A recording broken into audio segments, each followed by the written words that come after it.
നമ്മളിങ്ങനെ പോയാൽ മതി.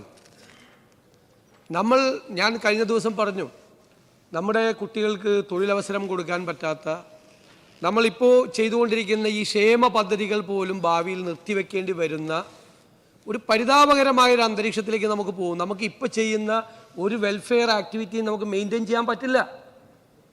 ഒരു സുപ്രഭാതത്തിൽ നമുക്ക് അവസാനിപ്പിക്കേണ്ടി വരും. നമുക്കതിനുള്ള പണമില്ലാതെ വരും.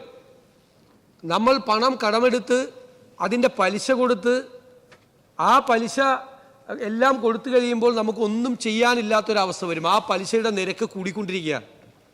ഈ 77% ടോട്ടൽ ഇൻകത്തിൻ്റെ 77% കമ്മിറ്റഡ് എക്സ്പെൻഡിച്ചറാണ് എന്ന് പറയുന്ന സ്ഥിതിവിശേഷം വളരെ ഭയാനകമായൊരു സ്ഥിതിവിശേഷമാണ്. പിന്നീട് നമുക്ക് ഒന്നും ചെയ്യാൻ പറ്റാത്തൊരവസ്ഥയിലേക്ക് പോവുകയാണ്. നമ്മൾ വെൽഫെയർ ആക്ടിവിറ്റീസ് ചെയ്യുന്നുണ്ട്, മറ്റു പല സംസ്ഥാനങ്ങളെക്കാൾ ചെയ്യുന്നുണ്ട്, നമുക്കതിൽ അഭിമാനമുണ്ട്. പക്ഷേ ആ അഭിമാനം ഉണ്ടാക്കിയിരിക്കുന്ന ഒരു സ്ഥിതിവിശേഷം കൊണ്ട് ഇത് മെയിൻറ്റെയിൻ ചെയ്ത് മുമ്പോട്ട് പോകണ്ടേ? കൂടുതൽ കാര്യങ്ങൾ ചെയ്യേണ്ടി വരും. ഇപ്പോൾ നേരത്തെ പറഞ്ഞതുപോലെ സീനിയർ സിറ്റിസൻസിൻ്റെ വകുപ്പുണ്ടാക്കി. പ്രായമായവരുടെ എണ്ണം കേരളത്തിൽ വർദ്ധിച്ചുകൊണ്ടിരിക്കുകയാണ്. ആയുർദൈർഘ്യം വർദ്ധിച്ചുകൊണ്ടിരിക്കുകയാണ്. 80 വയസ്സ് കഴിഞ്ഞും 90 വയസ്സ് കഴിഞ്ഞും ഉള്ളവരെ പ്രൊട്ടക്റ്റ് ചെയ്യാൻ വേണ്ടിയിട്ടുള്ള പുതിയ സംരംഭങ്ങൾ നമുക്ക് ആരംഭിക്കേണ്ടി വരുന്നു. കൂടുതൽ ബാധ്യതകൾ നമ്മുടെ ഇക്കോണമിയുടെ മീതെ വരികയാണ്. ഒന്നും ചെയ്യാതെ നിസ്സഹായരായി നിൽക്കേണ്ട ഒരു അവസ്ഥയിലേക്ക് നമ്മൾ എത്തും. അതിനധികം വർഷങ്ങൾ വേണ്ട, വിരലിലെണ്ണാവുന്ന വർഷങ്ങൾ മതി നമുക്ക്. കേരളത്തിൻ്റെ സമ്പദ് വ്യവസ്ഥ എന്താണ് നമ്മൾ പറയില്ലേ, വണ്ടി ഓടിച്ചുകൊണ്ടിരിക്കുമ്പോൾ എവിടെയെങ്കിലും പോയി ഇടിച്ചു നിൽക്കും എന്ന് പറയും.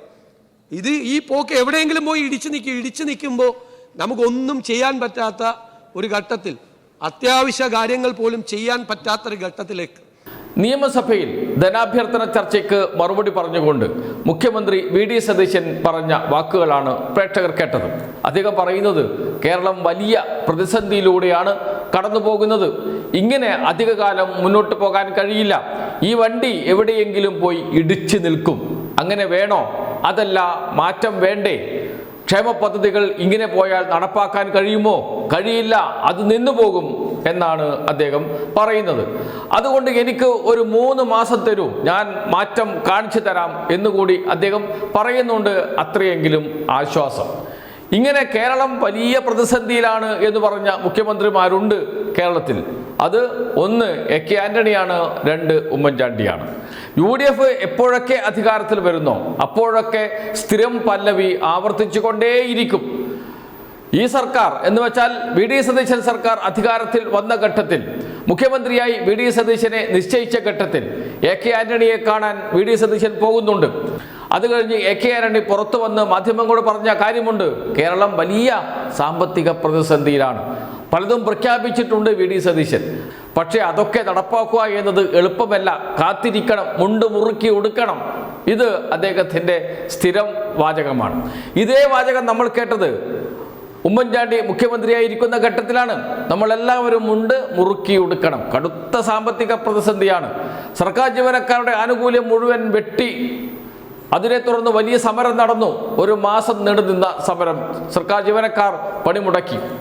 1 മാസം സർക്കാർ ഓഫീസുകൾ പൂട്ടിക്കെട്ടിയാലും ഒന്നും സംഭവിക്കാൻ പോകില്ല എന്ന് അന്ന് പ്രഖ്യാപിച്ചു AK ആന്റണി. അത്രമാത്രം പ്രതിസന്ധിയാണ് എന്നൊക്കെ പറഞ്ഞു.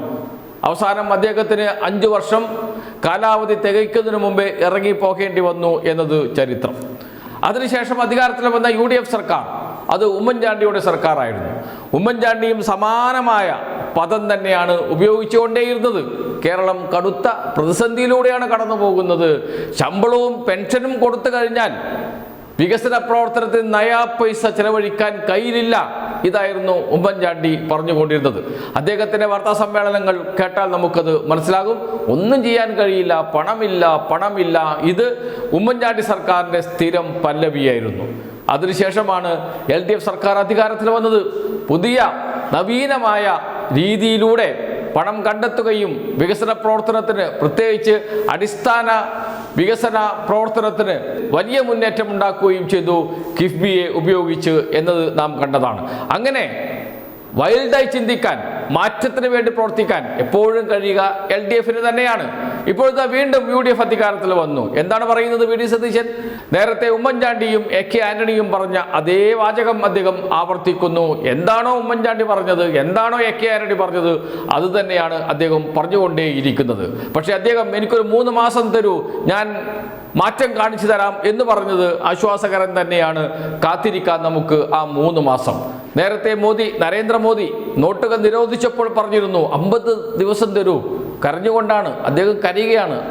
അതല്ലെങ്കിൽ നിങ്ങൾ എന്നെ എന്ത് വേണമെങ്കിലും ചെയ്തുകൊള്ളൂ, ഞാൻ കാണിച്ചു തരാം മാറ്റം എന്ന്.